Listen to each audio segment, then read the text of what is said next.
Blame it on the rain. Yeah, yeah. Whatever you may do, don't put the blame on you. Blame it on the rain. Hey, y'all. It's Miss Sophia the Diva. If this is your first time on my YouTube channel, please feel free to like this video and subscribe. Yes, we are here, people, and the RNC is here, and this shit done hit the fan last night. We had a wonderful discussion going on last night about the Melania Trump speech and how she and her team of, I don't know, nincompoops basically plagiarized, wrongfully misappropriated the Michelle Obama speech. And today, for some reason, I just don't understand if they think we're crazy. All Americans are illiterate. All Americans are not intelligent enough to Google or do some research. But they tried to say that this is all Hillary Clinton's fault. I found an article on the BBC where they were talking about, they called it what it is. They called a spade a spade. It's plagiarism. Melania Trump's speech took a gross amount of words from Michelle Obama's 2008 DNC speech, and she got drugged today in social media. Now, it is my understanding, as one of my friends posted, that he got a few texts in inbox saying, can't we just get over it? The joke is old, and we're tired of seeing these Melania Trump memes. What I find ironic is that these same people probably were not complaining when they did the same thing in the New Yorker, the Washington Post, whatever other media pieces of information chose to present Obama as a cartoon caricature of a monkey, to refer to his wife as a monkey or an ape, to talk about his children, to demean him, to put nooses up, to do all these things that should disturb you and move you and make you cry out. That ain't right. So we had a little fun today with Melania Trump. And I don't understand the double standard. And honestly, people say it's black, but it's also a Democrat-Republican thing. If you identify as Democratic and you mess up, oh my God, they will drag you for days, call for resignations, call for you to step down, call for you to be burned at the stake. But Republicans make a mistake.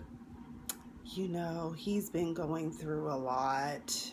Yeah, she couldn't have possibly plagiarized. Maybe she was inspired by Michelle Obama. Yeah, it's plagiarism. I teach online, and we call a thing a thing. If you plagiarize, if I run your stuff on Google and I find out that you took it from an article, guess what, honey? Write-up is coming, and you take a 0 for the class. Bottom line, we don't play that. And that is most unfortunate. Moving forward,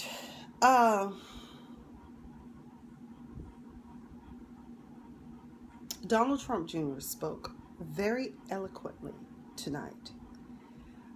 I will give Donald Trump that. At least his kids are able to be somewhat rational and somewhat articulate and can actually articulate policy. However, Donald Trump Jr. said something that fascinated me about our educational system. He basically said that the Democrats are the ones who destroyed the school system, and that the reason why our kids are not able to learn is because we're more concerned with paying the people that will be teaching our kids than we are with the kids themselves, and also because the children parents do not have an option to send their kids where they want them to go. I ask you, who created No Child Left Behind? This was created under the administration of George W. Bush. Indeed, we found out that more of our children are being left behind than what we know. I don't have statistics. I'm not going to quote anything. But what I can tell you that I do find disturbing and perturbing as far as I go when it comes to education is that how is teaching children how to take an exam teaching them anything about life? What happened to creativity? What happened to music and the art programs and gym? Kids need physical exercise. They need mental stimulation. I thank God for my education and the way that I came up. I thank God for Miss Rice at Travis Elementary, who exposed us to various instruments and various types of music. I thank God for Miss Tally, who was mean like a drill sergeant, but we were physically fit and it was great. And I don't understand what's going on with our education system and how you can blame it on the Democrats. In general, almost all of us have, in some respects, probably failed our schools because some of us don't know what to do. But it's time for us to start speaking up about that. And one of the things that's near and dear to my heart is education, because I do think that it does in fact open doors. I think that all of us should be afforded the opportunity to attend whatever school we want to and not be in a gross amount of debt to where we are working into our retirement years to pay for something we got 50, 60 years ago. That's not right. There is a way to solve that if the education system was more of a focus than running out and spending money on wars and who's got the bigger cannon or whatever. It doesn't add up, and unfortunately, this country it's crazed about defending against this enemy that's out there, which I think we wouldn't have that enemy if we hadn't gone and per se bombed the wrong country. Also, part of the problem many people don't realize is that in the initial Afghan-Russian conflict of the late 70s, early 80s, part of the reason why people like Osama bin Laden arose is because America promised them something and they didn't deliver.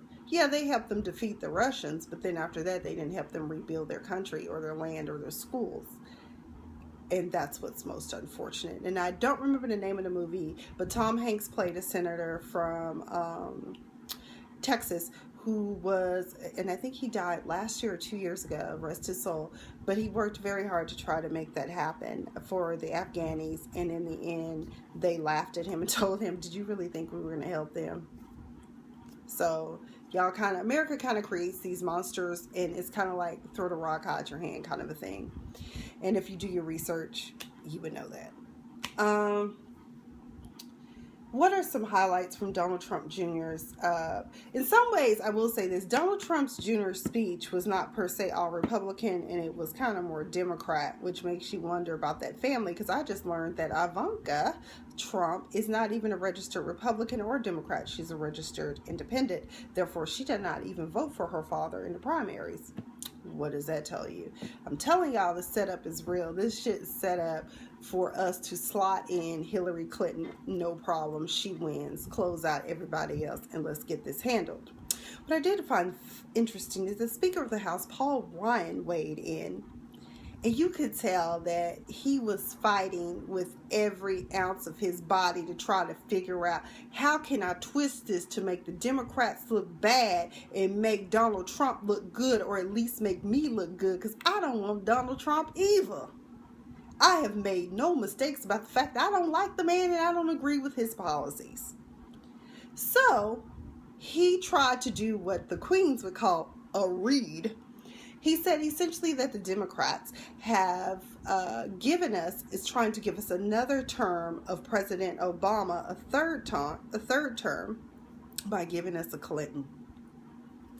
But let me tell you, I don't foresee her policies and procedures being anything like President Obama.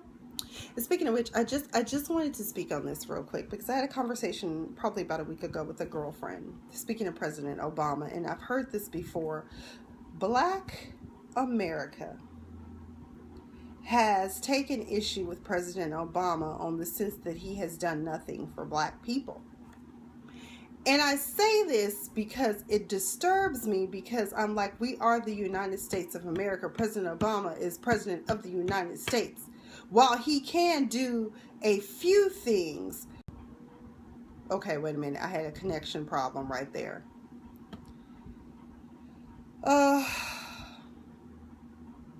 What was I saying? Shit. Damn, Frontier. It sounds cheap, don't it, Frontier? Oh, people think that he hasn't done anything for Black America. He's president of the United States. He does it for all people. His policies. Now, what I will say, and that I noticed, and if I am saying this right, because I forgot to Google this and look this up, but what I will say is that the sentencing guidelines, especially for drug cases in this country, were ridiculous. You could get more time for an ounce of crack than you could for killing somebody. Who gave us crack? Who gave us guns in the ghettos? The CIA. Let's make it right. So if the crack didn't kill us, if we got picked up with crack, or if a gun didn't kill us, we'll put you in prison and hope you die there. Give you 20 years, 15, 20 years, 25 to life under the federal sentencing guidelines. So let's just be real about that. President Obama has weighed in on that and come down on that. We also have health care, which, while I don't agree with how it's set up, punishing me if I can't afford health care, and the cost of it is better than nothing, because I spent my entire law school career without health care because I was no longer considered a dependent of my parents at that time, and so I got kicked off of everybody's health care. Which, by the way, now pretty much through grad school you can be on your parents' health care. And also, if you have a pre-existing health condition, how many of us in the Black community have high blood pressure, diabetes, which are pretty much common in our communities? Probably because of the stress we're under every day, because we're always trying to be better than. Because, like I was telling my friend, being Black and a Black period sometimes is just like we always are under the guise, or we know that we have to be better than. Someone else may have to do 1, 2, 3, but we might have to do 1, 2, 3, 4, 1, 2, 3, 4, 5. That's just the way it is, and we know it's how it is. Play the game. Let's see, what else happened? Oh, Antonio Sabato spoke last night, and I totally missed his speech, of course, because I really wasn't interested, but I just happened to catch snippets. For some reason, Antonio Sabato, I feel, has been chipped and activated by the idiocracy. Turns out I thought he was Latino or something. No, he's Italian and Czechoslovakian or Czech. His mom is Czech, his dad's Italian, and I believe him and his family immigrated here from Italy.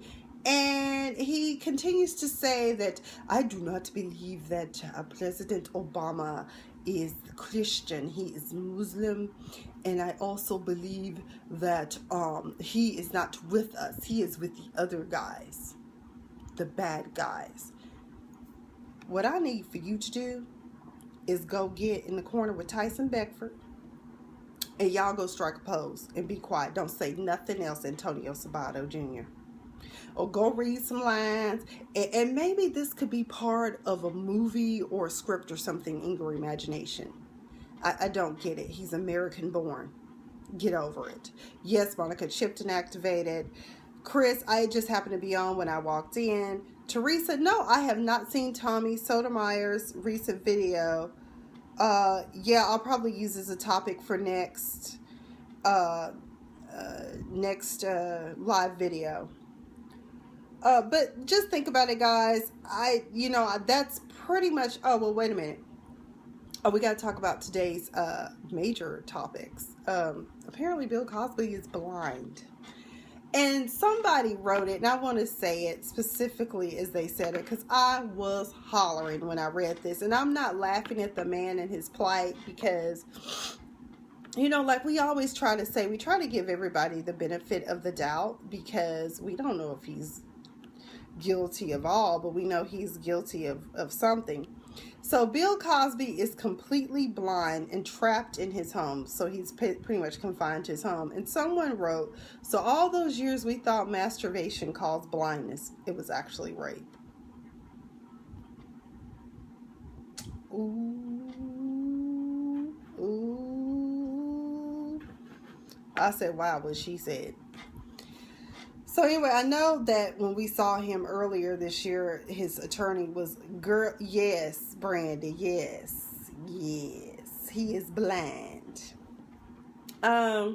Kelly Price, I didn't talk about this last one, but apparently Kelly Price chose to do her hit that she remade from a Shirley Murdoch song, As We Lay, at a gospel fest. And Kelly went on Instagram and basically said that she was under the impression that she was just part of the, what was it, the Indiana? I don't know where she was, but either way, this festival was more than just, you know, gospel. It was a mix, and she had no idea. They just told her that she was going to sing a song, and she got up and chose to do her hit song, As We Lay. I personally would have played it safe, knowing that there was a gospel element in there. I would have probably just done, It's My Time to Shine. Not talking about, we forgot about tomorrow, as we lay. You got to go home to meet your why. That was my jam back in the day. I used to love this song. What the hell did I know? A fifth grader on the playground singing that song. Teresa said she was laying with Jesus. Jesus, God, and the angels, like that crazy lady said one time when I was on the bus. Ooh, where is my friend Lamont? The stories we have to tell riding the bus when we were in high school on the public bus. So I don't know. I said, maybe she really, you know, because with Kelly, it's kind of questionable, because I do like Kelly Price despite her very interesting behavior on Hollywood. What was it? Divas of Hollywood? What was that she was on? Was Chrisette Michelle, when she broke out the Timbs and the, what was it? She broke out the Timbs and the Vaseline and a damn razor blade. I said, this heifer has gone street in a minute. And then she was saying that we weren't very Christian-like. And, well, she didn't say, well, let me not say we, because I didn't even know anything about it until my brother Ryan wrote me. Hollywood, no, that's Hollywood Divas. It's Hollywood Heifers and Divas. That's the one with Paula J. Parker and Countess Vaughn. What is it called? Shit, now I gotta Google it. Okay, so in other reality TV show news, Cynthia Bailey has said that she is leaving Real Housewives of Atlanta. I'm like, R&B Divas LA, that's it. Kelly Price quit that. Her and Dawn of En Vogue left the show, and Chrisette Michelle now has left the show, but I don't blame her, because I'm like, girl, you and Leela ain't got no business on there. And Shantae Moore, I love her, and I was like, I don't know why y'all picking on her. Leave my girl alone. Who else was on there? I guess the Atlanta one ain't coming back. Brandy, I've been meaning to do a review of Hollywood Divas, because them heifers came back, and I said it should be called Hollywood Heifers and Divas, because that is not of divaism, okay? Some of them are just some heifers like Paula J. Parker. Her and her husband remind me of a repeat episode, a remake of Being Bobby Brown with Whitney and Bobby. I kid you not, I saw them in person, and that was off camera, just outside being themselves, and that shit was crazy. It's like they are mad codependent on each other. And then I don't know why Countess on there either, and why they keep bringing back Brandy's little brother. He ain't okay. I don't know. Y'all got me going off on tangent, but that's the whole point of live. I love this about live. So Cynthia Bailey, Fidelity 401k and her Roth IRA accounts have all been drained by Lapita Thomas. And so she is now going to quit the show. I'm like, girl, you can't afford to quit that show right now. Them shades ain't selling like you think they are, girl. Because I got some badass shades for you. By the way, if anybody needs some shades, holla at a diva. I still got some, okay? Although my girl Camille and Ebony got first dibs, okay? So anyway, her and Peter are now getting a divorce. I don't know if y'all knew that. Because Peter now, he is advertising that he is getting ready to open up another Bar One in Atlanta. We'll see how long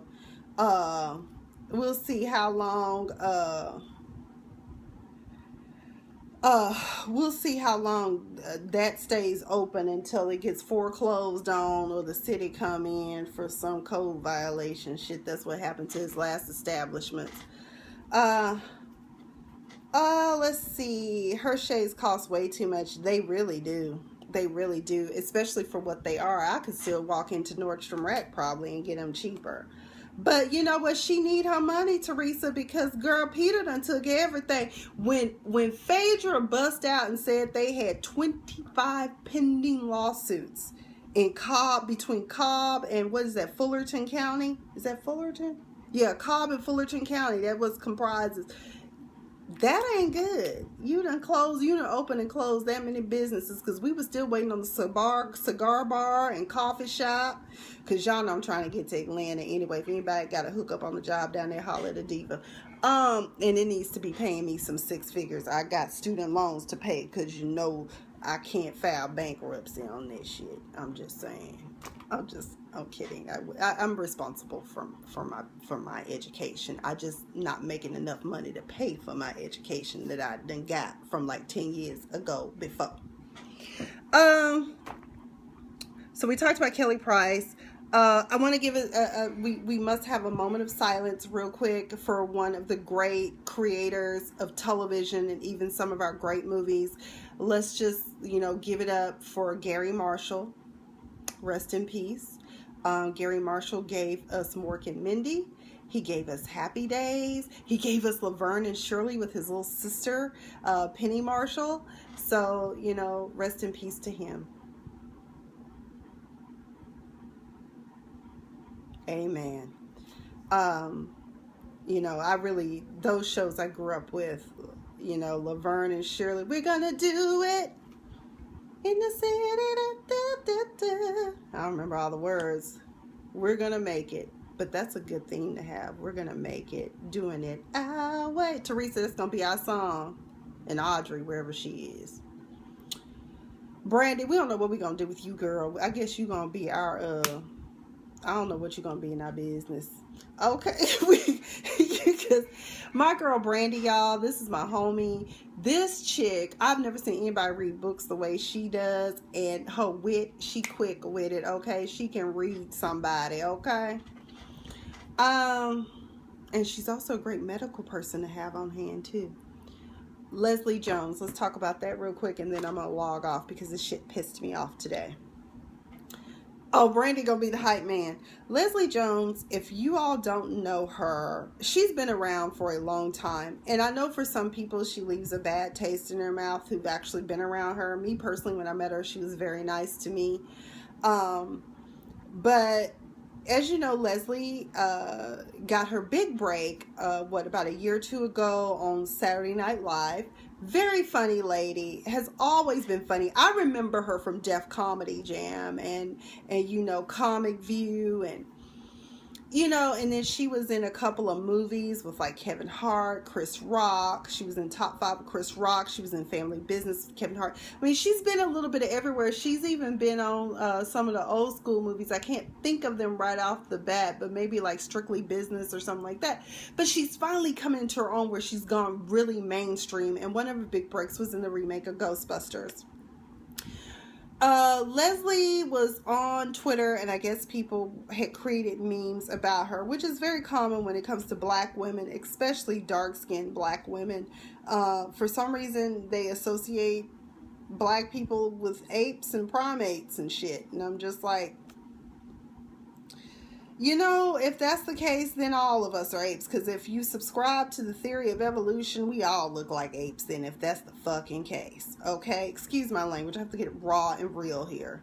But, they pretty much just dragged her, like, for being a character. And it's no different than when, who was it? Because I don't watch Star Wars. But when old dude got booked to play Star Wars, it's like these people, like James Bond always has to be a white Englishman. Get with the times, people. Times are changing. It ain't just for black people. It ain't just for white people. Although I will say this, y'all should have left Steel Magnolias the hell alone. I love y'all because, quite a few people in there I happen to have a lot of love for, but y'all shouldn't have remade that. I did make a new friend out of that movie too. The one that played that. I forgot what his name is. But anyway, he gave me his swag bag at NAACP Theater Awards, so it's all good. But Leslie Jones, they didn't have to do that to that woman. She just trying to live. Can she live? Can she make her coin? You know, I mean, just because she's not someone you would have picked, Hollywood picked her, not you. Hollywood does a lot of things that's mysterious to me. Like, they tout all these women that are supposed to be attractive, and my God, no, they're not. And then they call the beautiful ones ugly. I said they must really be trying to get in where they fit in. But the whole Leslie Jones thing, I will never understand that. Like, she got picked for a part. Same thing with Star Wars. He got picked for a part. The directors and producers thought it would be good because they're trying to diversify Hollywood, not set us back to the 1950s while we're in the kitchen and we're in Gone with the Wind playing Mammy. No, get over it. And also, please stop making the ugly people beautiful, because it is disturbing. Because I was looking, I said, I don't get why y'all think that. Who is it they always be saying was cute back in the day? Meg Ryan and Goldie Hawn. And they always had this goofy look to them. I will say this, though. I always thought Michelle Pfeiffer was pretty. You know, they made, who else? What's the girl from Sex and the City that looks like the chess head? Sarah Jessica Parker. She cute, but she ain't all that. I'm just saying. So if y'all gonna drag some people, I mean, get over it. Michelle, you are wrong for that, because I think Jennifer Aniston is absolutely gorgeous. And you're not the first person to say you didn't think she was cute. I absolutely think she's adorable. Who else is pretty, but they don't?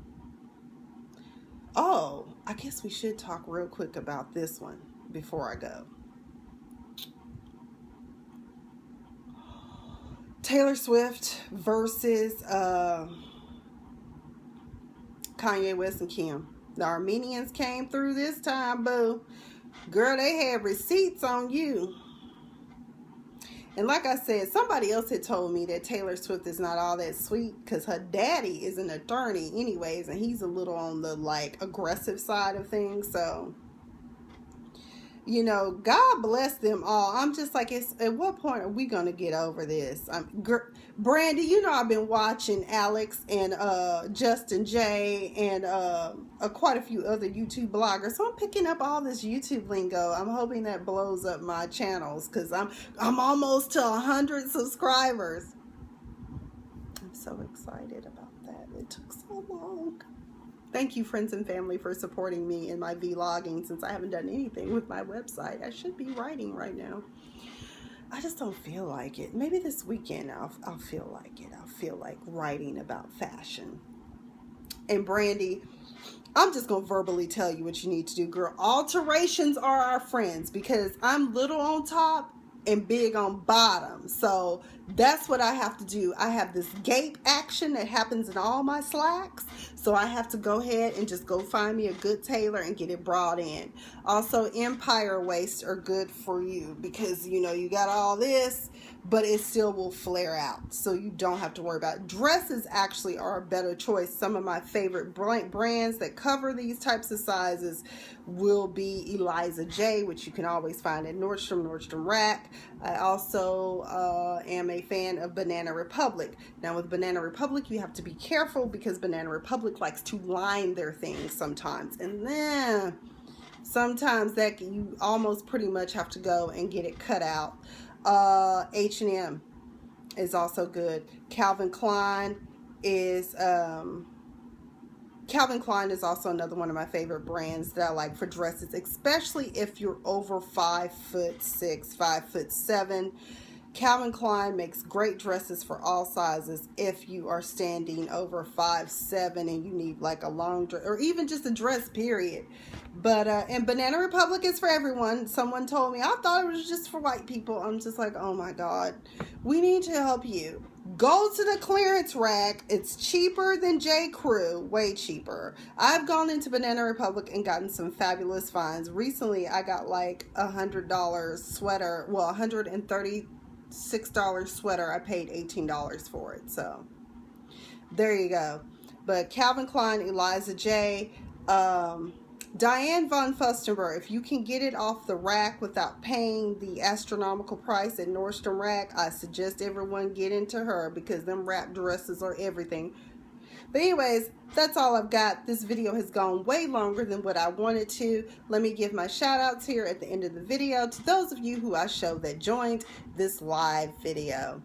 My sister Ebony, my sister Brandy, my brother Chris. I love Chris. Y'all, Chris, we're waiting on another blog from you, but I know you probably like me. Teresa, definitely send me the link or tag me in the link for the Tommy Sotomayor video. Monica, I saw that you joined. Brandy, Michelle, Michelle, I miss you so much. Oh my God. Okay, I'm gonna win the lottery so we can all move in together and live, like, not together, but down the street from each other, and then none of us will have to work. Okay, we'll just travel and hang out, whatever. Talisa, that's my other sister from another.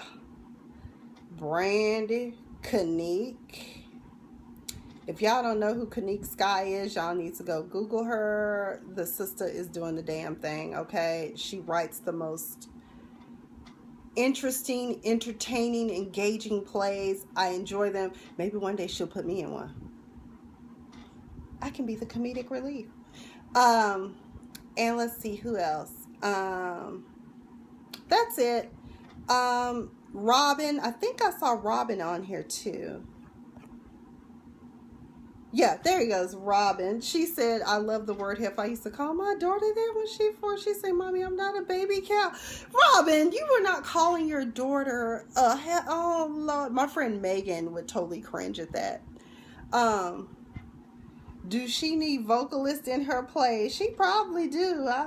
You know what? She probably do. I don't know. We'll have to holler at Kanique and figure out something. She ain't responded, so she probably logged off, talking about, probably AJ talking about craziness now. Anyway, Diva's out. I love you guys. Y'all have a great night. I'm going to be up probably for another couple of hours working on something or another. Good night.